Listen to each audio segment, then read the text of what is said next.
Segundo livro dos Reis, capítulo de número 6. Disseram os discípulos dos profetas a Eliseu: eis que o lugar em que habitamos contigo é estreito demais para nós. Vamos, pois, até o Jordão e tomemos de lá, cada um de nós, uma viga. Vamos ler esse versículo 2? Vamos, pois, até e tomemos de lá uma. Quantas vigas? Quantas vigas? Fecha os teus olhos, Deus e Pai, toma minha vida nas tuas mãos e fala aos nossos corações, Senhor. É o que eu quero te pedir no nome de Jesus, que princípio de honra esteja atrelado, entrelaçado em nós, Deus. É o que eu te peço no nome de Jesus, e aos que creem digam amém e amém. Eu prego a partir desse momento. Versículo de número 1 diz: disseram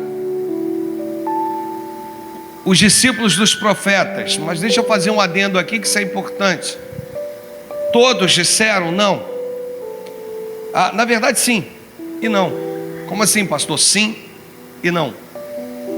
Todos disseram, mas uma única pessoa se reportou ao profeta.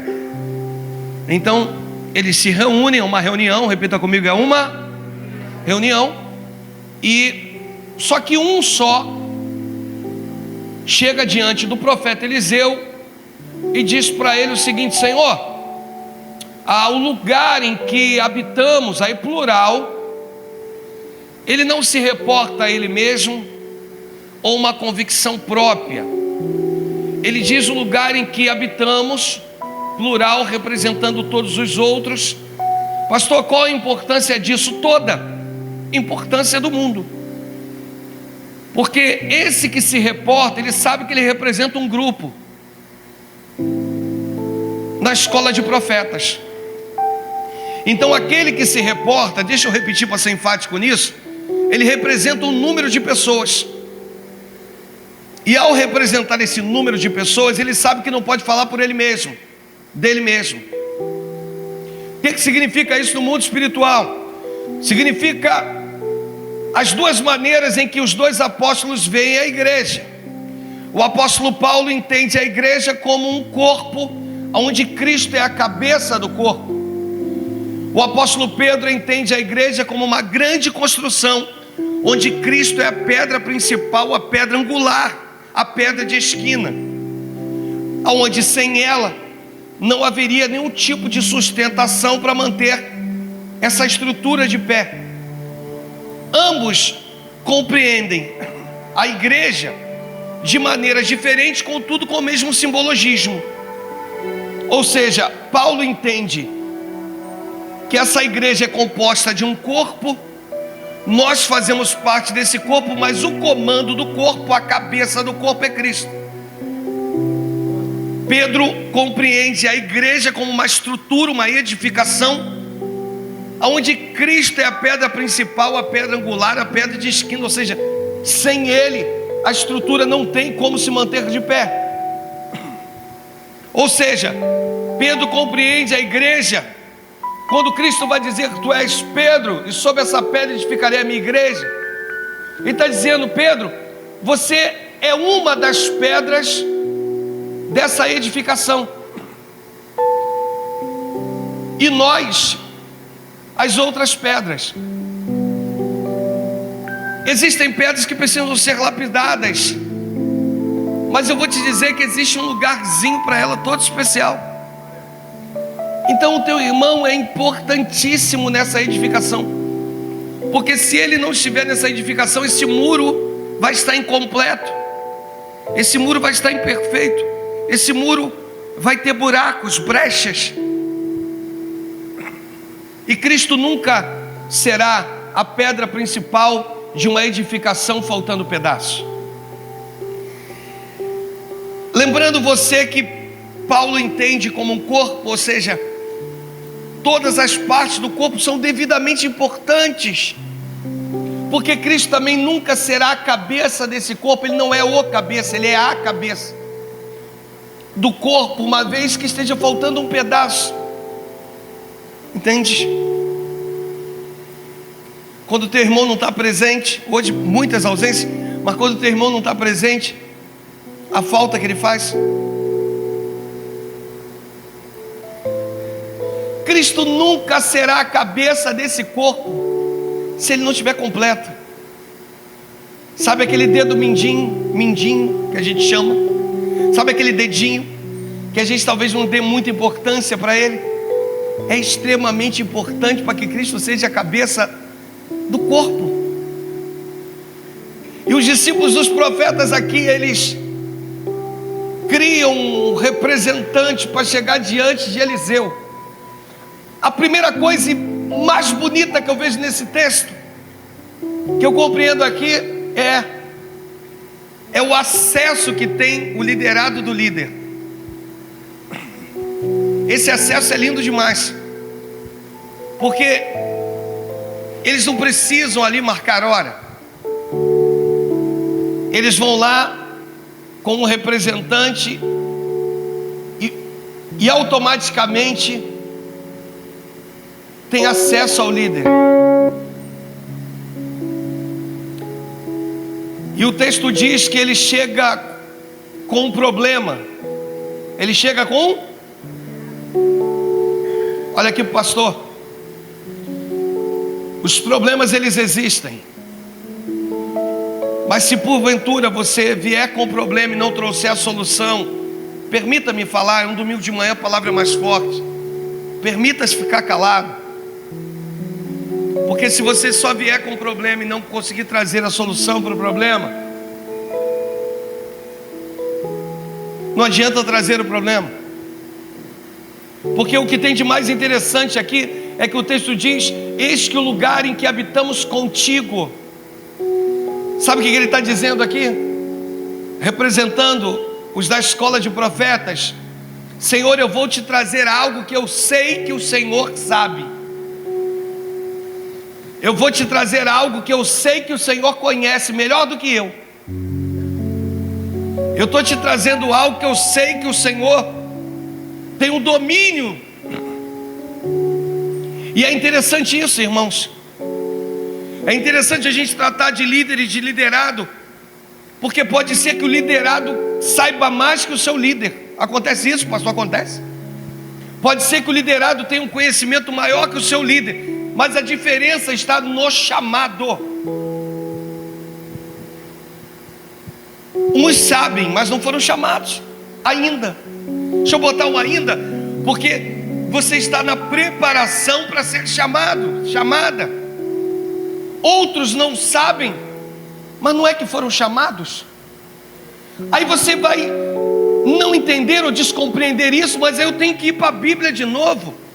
Ele escolhe as coisas loucas para envergonhar as fracas, ou os fracos para envergonhar os fortes. Esse é o nosso Deus. Isso significa que o pastor, ele tem que se contentar com o conhecimento dele? Não. Ele precisa buscar, ele precisa estudar, mas ainda assim vão ter liderados com uma capacitação muito maior do que o seu líder. Mas isso não qualifica o liderado a ser líder e não desqualifica o líder na sua liderança. Pegou aí no teu espírito? Deixa eu repetir para você: não qualifica o liderado devido à grandeza do seu conhecimento a ser líder, e não desqualifica o líder na ausência de conhecimento na sua liderança. Porque nós estamos tratando de algo espiritual. Nós estamos tratando de um chamado que vem do alto. Não é isso que Cristo diz lá no Evangelho de João, no capítulo 15, no versículo 15 e no 16? Não é isso que ele fala? A narrativa desse texto não deixa muito claro isso. Olha o que o texto vai dizer: não, já não vos chamo de servo, porque o servo não sabe o que faz o seu senhor. Tenho-vos chamado de amigo, porque tudo quanto ouvi de meu Pai eu tenho vos dado a conhecer. Aí o 16 vai dizer assim: olha, não fostes vós que escolhestes a mim, pelo contrário, eu vos escolhi, e a vós outros, e vos designei para que vades e deis fruto. Você foi chamado para dar fruto. Você não foi chamado para nada mais do que isso. É simplesmente a minha vida e a tua é um chamado específico para dar frutos. E você foi escolhido pelo Pai. Aqui mostra na escola de profetas um representante da escola de profetas altamente capacitado, mas que não havia sido escolhido. Pega no teu espírito aí. Enquanto você não for referendado, enquanto você não tiver o aval do seu líder, pode ser que você conheça tudo, conheça o problema, sabe como diagnosticar o problema, saiba como resolver esse problema, saiba como trazer à tona a solução desse problema, mas enquanto não houver o aval do seu líder, fica quietinho na sua, espere. E o interessante, eu volto para o texto, no 2 Reis, no capítulo 6, é que quando, deixa eu falar isso, porque isso é importante para vocês. O texto diz, versículo 2, vai dizer, eles apresentam o problema para o profeta, vamos pois até o Jordão. A solução do problema é o vamos. Eles apresentam o problema através daquele porta-voz, e o porta-voz diz: vamos, pois até o Jordão. Tem um caminho a ser percorrido na tua vida. Cada um de nós, eu vou voltar nesse texto, construamos, cada um de nós, tomemos de lá, cada um de nós, uma viga e construamos um lugar em que habitemos. Sabe, olha para o pastor, às vezes você chega com algo diante da sua liderança e você espera, devido à importância do que você está apresentando, você espera às vezes algo extremamente maior. Você espera, você lembra de Naamã? Você lembra o que ele diz? Quando ele, lá no capítulo, no segundo livro dos Reis, no capítulo de número 5, no versículo 11, ele vai colocar para a gente aqui, você lembra como é que ele sai?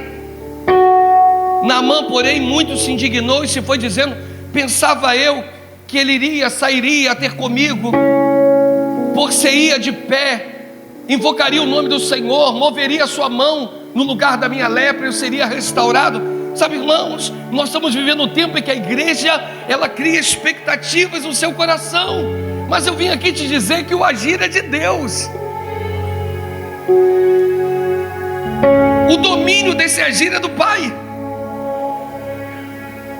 E aí, lá no segundo livro dos Reis, no capítulo 3, no capítulo 6, no versículo 3, que nós estávamos lendo, vai dizer, Mateus, no versículo 2, vai dizer que quando o profeta, não, põe na outra versão, tá, tudo bem, eu vou trabalhar com essa à noite, mas vamos ficar com a principal.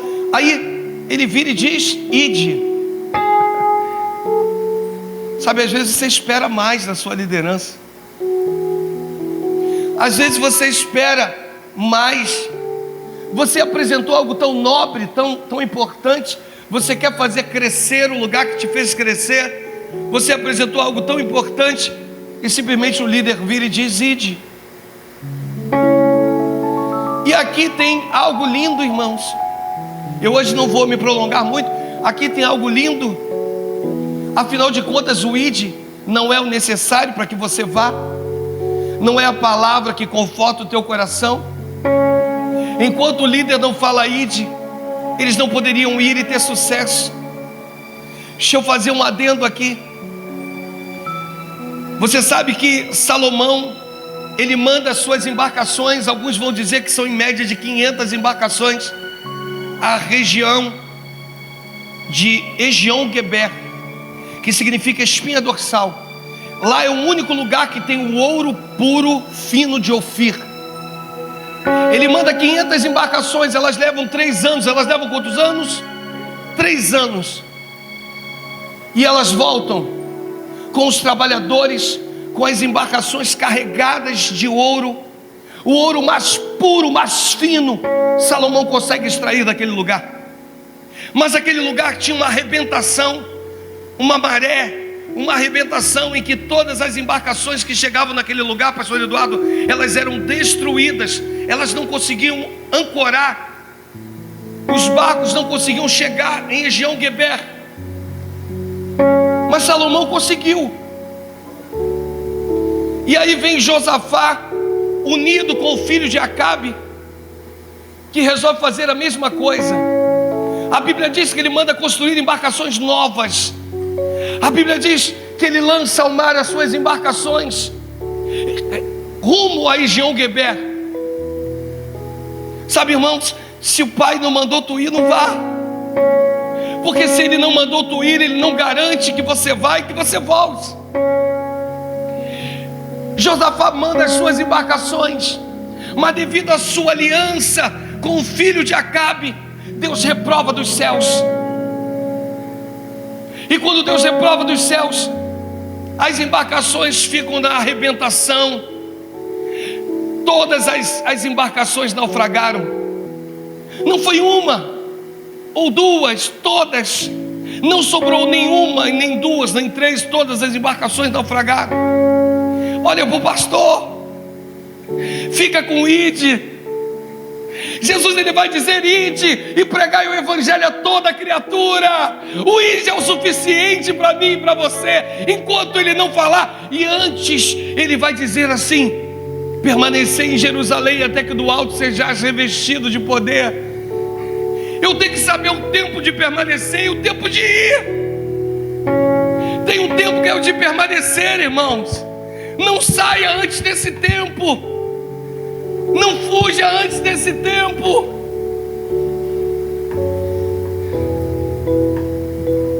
E tem o tempo do ide. Senhor, nós estamos te apresentando o problema, mas está aqui a solução lá no Jordão. Tem um Jordão para a tua vida, irmãos. Tem um Jordão, querido, para a tua vida. Tem um lugar que o Senhor está dizendo que existem árvores prontas para serem cortadas, para aumentar o espaço da tua tenda. Mas você precisa do ide. Não faça por conta própria. Não faça por conta própria. Eu vou no versículo 3, mas vou encerrar no 2 hoje. E à noite tem coisa maravilhosa nesse texto para compartilhar contigo. Venha com expectativa no culto da noite. E se Deus quiser, como diz Tiago, nós vamos estar aqui para ministrar a palavra. Nesse texto diz: disse um, disse quem? E disse quem?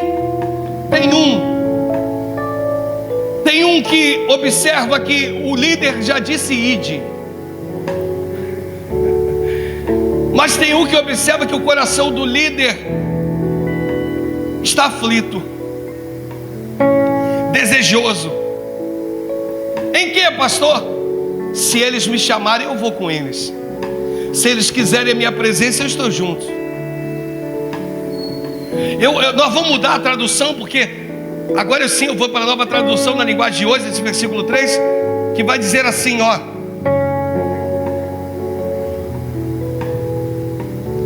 um dos profetas, o que ele faz? Ele insiste, me ajuda, ele insiste para que Eliseu fosse com eles. Posso falar? Eu tenho dito esses dias todos, eu acho que está indo para a quarta ou quinta mensagem. Discípulo que é discípulo tem prazer de andar com seu mestre. Repita comigo, um deles, repita comigo, um deles percebeu que Eliseu desejava ir. Eu fico conjecturando que no meio daqueles homens se ajeitando para ir ao Jordão, um deles observa que está faltando algo. Ele me mandou ir.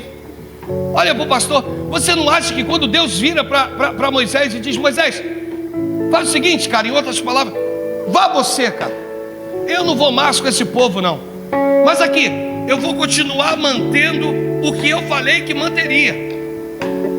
A coluna permanecerá, a nuvem durante o dia permanecerá, a coluna de fogo durante a noite para aquecer vocês.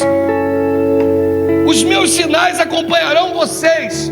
Mas Moisés vira e diz: Senhor, não me permita ir se o Senhor não for conosco. Pega o feeling. Tem uma visão renovadora em meio a todas as outras visões. Um deles, eu já te falei que quando você sabe muito bem sobre os 12 espias. E quando eu te pergunto, lembra do nome de pelo menos 2 dos 12? E aí é claro que você vai dizer que é Josué e Calebe. Mas por que a gente não lembra do nome dos outros 10? Porque o relatório dos 10 foi um relatório de derrota. O relatório dos 10 foi em dizer: olha, realmente lá existem árvores frutíferas. Irmãos, um cacho de uva completo que eles trouxeram, teve que ter 2 ou 3 para carregar. Você está entendendo? Mas eles também vão dizer: mas lá tem gigantes, lá tem um povo forte, lá tem um povo aguerrido, lá tem um povo que conhece batalha, que conhece guerra. E nós muito mal sabemos fazer tijolos. Por isso não se lembra. Eu gosto do filme, de uma parte do filme Troia, com Aquiles. Isso tem na internet, lá no YouTube, é só você botar.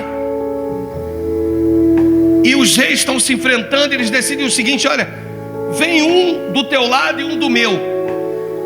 Quem vencer a batalha entre esses 2 guerreiros, o outro reino vai se sujeitar ao outro. Ou seja, o perdedor se sujeitará ao vencedor. E aí vem um gigante no filme, um cara grandão. Tu olha para aquele cara, dá medo. Aí o outro rei chama por Aquiles. E aí fica um silêncio, porque Aquiles não está no campo de batalha. E aí ele manda um mensageiro para chamar Aquiles. Desculpa a expressão ou a expressividade do texto, porque não é bíblico, é um filme. Aquiles está lá com uma concubina, está lá com uma meretriz. E aquele jovem bate na porta e diz: meu senhor, o rei está te chamando. E aí ele se ajeita, ele monta no seu cavalo. E aquele jovem: meu senhor, o senhor sabe com quem o senhor vai lutar? Esse homem é guerreiro desde a sua mocidade, desde a sua infância. Ele é um gigante, ele é descendente disso, daquilo outro. Meu senhor, eu nunca lutaria com ele. Aí Aquiles vira e diz: por isso o seu nome nunca será lembrado. O Senhor precisa fazer menção do seu nome. O meu nome e o teu precisa estar registrado como alguém que não desistiu, alguém que foi até o final. E da escola de profetas, está todo mundo ali trabalhando, mas tem um que observa algo que nenhum dos outros observaram. Desculpa o meu português, minha garganta está um pouquinho inflamada. Um deles vê o que nenhum dos outros viram. Um deles consegue entrar no coração do líder e dizer o seguinte: ele quer ir conosco, só está faltando um chamado. E ele chega diante de Eliseu o profeta. Se tu não conhece Eliseu o profeta, Eliseu promoveu o dobro de milagres de Elias, o seu antecessor. Eliseu é o profeta da consolidação, Elias o profeta da restauração. Eliseu era o camarada que Geazi, a cidade de Samaria cercada, Geazi chega diante dele e diz: meu senhor, estão querendo te matar, vieram para te prender. Eliseu ora dizendo: Senhor, abre os olhos desse moço. E a Bíblia diz que os olhos do moço foram abertos, e ele viu milhares e milhares e milhares. Eu gosto dessa versão na Almeida, numa Bíblia de estudo, porque diz milhares e milhares e milhares e milhares e milhares e milhares e milhares. Existem coisas que podem ser enumeradas. Você quer entender isso? Uma possessão, um demônio. ou uma legião. Alguns dizem que são 3.000 demônios, outros 5, outros 7. Mas um dia acaba, irmãos. Tem uma hora que eles têm que ir embora, porque quando chegar lá no 6.999, vai chegar no 7.000 e acabou. Existe diferença entre aquilo que é com E, numerável, porque com aquilo que é inumerável. O que é enumerável pode ser contado. O que é inumerável não pode ser contado. Eram milhares, me ajuda, eram milhares, vai. Deixa eu ouvir tua voz, vai. E milhares, vai. Não podia ser contado.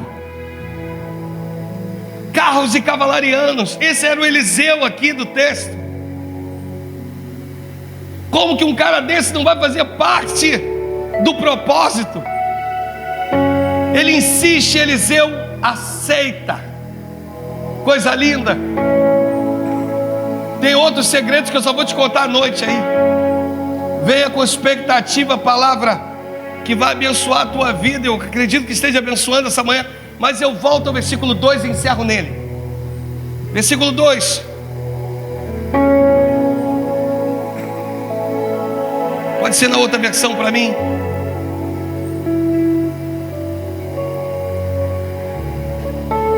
Repita comigo, vamos, pois até o Jordão. Repita comigo, Jordão é um destino. Até o Jordão é um processo. Posso repetir? Jordão é o destino. Jordão é o? Até o Jordão é o processo. Não tente chegar no destino sem passar pelo processo. Pegou? Tem um processo para chegar no destino. Era a pé. Era uma caminhada. Não pule etapas da sua vida. Espere em Deus, confia nele, pois o mais ele fará. Aguenta firme. Não desista. Como diz a canção, continue a lutar. Fica firme. Mas aqui tem um segredo lindo. Esse texto esconde algo lindo. Diz assim: vamos, pois, até o Jordão, tomemos de lá, tomemos plural, repita comigo, tomemos. Cada um de nós. Repita comigo, Deus tem um propósito para cada um de nós. Tomemos de lá, cada um de nós, quantas vigas? Quantas vigas? Vai, solta a tua voz, o São Ágape, quantas vigas? Olha para o pastor. Deus conhece a sua capacidade. Deus sabe quem tu és. Deus sabe que você é bom de trabalho. Deus sabe que você é capaz de carregar mais de uma viga. Mas tem um propósito aqui. O propósito não são 2 vigas, não são 3 vigas. O propósito é uma viga. Se foi proposto um propósito de uma viga, não saia do propósito. Espera o teu tempo. Fica firme. Tomemos de lá, cada um de nós, uma viga. Não importa, irmãos, a sua capacidade. O que importa é o propósito que foi estabelecido pelo Eterno nesse tempo e nesses dias para a tua vida. Você pode mais de uma viga. Ele entendeu isso, mas Ele quer uma viga tua.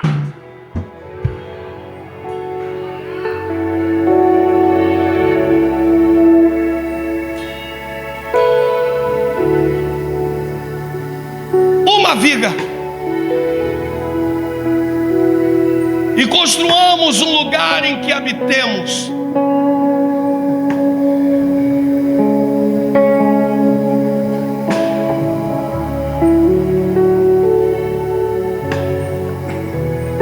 Mas eu posso mais de uma viga, pastor.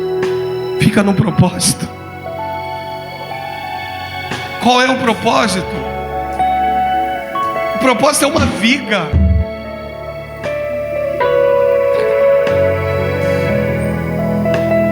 por isso que aqui, quando eu passo envelopes, ainda que eu tenha necessidade, quando eu separo lá tantos envelopes, Tiago sabe muito bem disso.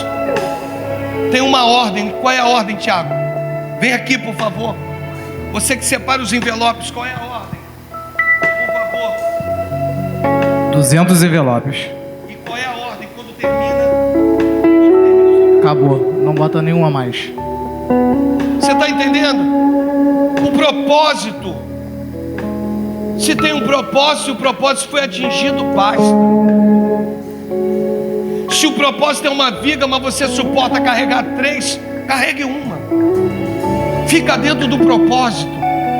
Aguarda firme, porque o Pai está olhando do alto. Ele está vendo que tu tem capacidade de 5, 10, 20 vigas, mas que você se submeteu ao propósito, Luiz Henrique.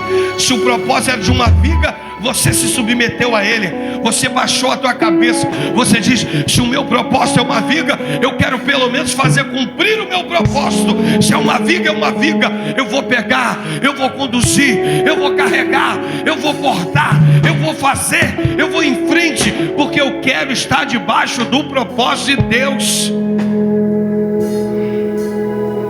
Repita comigo: se é uma viga, eu não pegarei mais de uma, porque eu desejo do fundo do meu coração estar debaixo do propósito. Você pegou no teu espírito? Você pegou no teu coração? O Deus que te conhece, que te sonda, que me conhece, que me sonda, sabe da minha capacidade, sabe da sua capacidade. Só que era uma viga. Eles fizeram as contas, irmãos. Escola dos profetas, tantos somos nesse lugar. Vamos contar: 1, 2, 3, 4. Alguns vão dizer que eram mais de 50, até devido àqueles que acompanham Elias com Eliseu.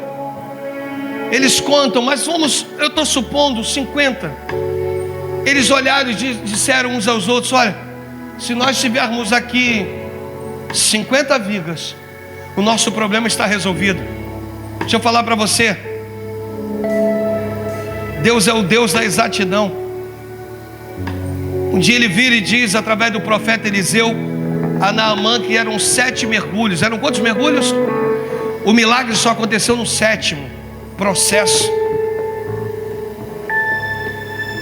Viva o processo, se submeta ao processo, fica firme durante o processo, porque ao término de 7, a Bíblia diz que a carne dele foi restaurada como a pele de uma criança, e ele foi curado, porque ele esperou o processo e viveu, depois de questionar, mas viveu o processo. No momento em que nós estamos dispostos a não viver o processo, Deus sempre coloca um oficial na nossa vida. Na vida de Naamã, Deus colocou um oficial para chamar, segura um pouquinho, pastor Dua, para chamar ele na chincha, como diz o ditado aí no mundo. Dizer assim: vem cá, segura, pastor, um pouquinho. Deixa eu falar para você uma coisa, meu senhor. Eu vou tentar conjecturar, tá? Porque o oficial era submisso ao comandante do exército do rei da Síria. Ele vira com muito jeitinho e diz: meu senhor, posso me reportar ao senhor? Aí eu acredito que Eliseu, entristecido, diz: fala. Já reparou que eu estou aborrecido hoje, mas pode falar. Meu senhor, se acaso o profeta tivesse te pedido algo demasiadamente difícil, acaso não farias? Meu senhor, tu é leproso. Ele só te pediu para se banhar 7 vezes nesse rio. Se banha logo aí. Viva o processo. E a Bíblia diz que Naamã desceu. Naamã, irmãos, esses anos todos de pastor, uma das coisas que a gente mais aprende é a descer. Ele desceu. E automaticamente o milagre foi tomando forma. Mas deixa eu te falar, durante o processo, o corpo dele, ao entrar em contato com a água, ao invés das feridas melhorarem, porque era uma lepra, elas pioravam. Tem um segredinho aqui. Durante o processo, pode ser que você olhe para as circunstâncias da sua vida e veja elas piores do que elas realmente são. Você está olhando porque você sabe que ao entrarmos em contato com a água, a pele cai, a cor da pele fica diferente. O milagre só aconteceu no 7º mergulho. Às vezes você está no 3º mergulho da sua vida, no 2º mergulho, no 4º, no 5º. De repente você está no 6º, está quase desistindo. Você olha para a sua pele e você vê ela pior que antes. Pelo menos antes as minhas feridas tinham casca. Agora a água levou as cascas das minhas feridas. Aguenta firme, não desista. Estou quase cantando essa canção, continue a lutar. Deus está contando contigo. Eu estou contando contigo. Nós estamos contando contigo.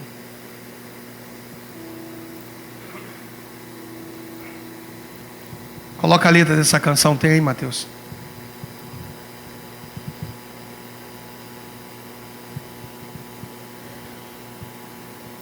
O propósito era uma viga, irmãos. Eu sei, pastor Du, que essa letra precisava que você fizesse uma letra mais menina. Porque mais menina. Você é um homem, cara. Em nome de Jesus. Se você conseguir, ele vai tentar, amém? Quem cantava esse louvor antigamente era a pastora Tamires, aqui quando estava na sede.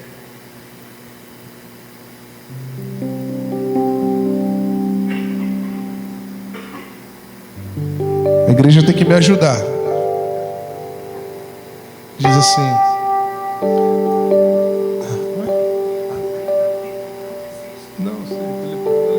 Tá tentando lembrar a melodia, gente. A letra tá ali, tá? a música aguenta firme, não desista, continue a lutar. Não sei se é assim, tá? As crises e as dores. Pastor, me pega em cada uma. A gente daqui a pouco vai pro refrão. Então, refrão. Eu tô contando contigo. Deus está contando com a gente. Deus está contando com a gente. O céu inteiro. Os céus inteiros se movem Para ver a gente. pra ver a gente. Eu tô contando contigo, vai. Eu tô contando. Deus tem uma viga para você. Uma viga para você. Deus tá contando com a gente. O céu inteiro se move. O céu inteiro se move Para ver a gente vencer. pra ver a gente vencer. Se você não desistir, Se você não desistir, é para mim. Pra também permanecer. fiel e firme. Se você não desistir, mais uma vez, pra também permanecer. Vamos cantar mais uma vez. Se você não desistir, vai. Se você não desistir, pra também permanecer fiel e firme. Eu tô contando. Eu tô contando Contigo. contigo. Deus está contando, vai. Deus tá contando com a gente. O céu inteiro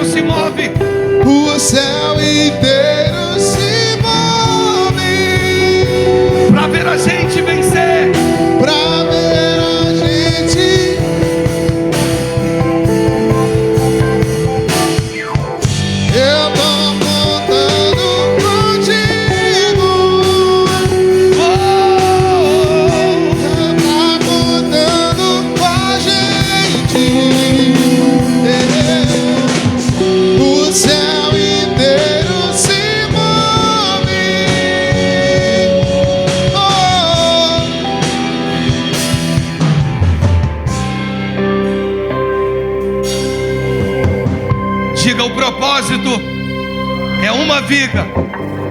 Melhora isso, diz: o meu Deus conta comigo na sua obra. Melhora isso, diga: o meu Deus tem uma viga me aguardando no processo da chegada do meu Jordão. Você entendeu? Tem uma viga te aguardando. Se tu não for, a obra vai ficar incompleta. Como Deus sabe que você vai? Porque você é obediente. Como Deus sabe que você vai? Porque você é obediente. Então tem uma viga te aguardando. Tem uma árvore que precisa tombar para se tornar uma estrutura. Você está entendendo? A estrutura que vai manter de pé o propósito do Pai. No nome do Senhor Jesus, dê o teu melhor, faça o teu melhor. Pega a tua viga. Se tu suporta carregar mais de uma, carregue uma. Carregue uma, porque somos todos iguais diante do nosso Deus. Para Ele não importa se eu sou pastor e você é ovelha. Para Ele o que importa é o nosso coração, é o meu coração e o teu coração. Fica firme nesse propósito. Tem uma viga te aguardando. Vamos até lá. Vamos até lá. Ouça o ide do Pai, e as suas palmas glorificam e exaltam ao Senhor Jesus.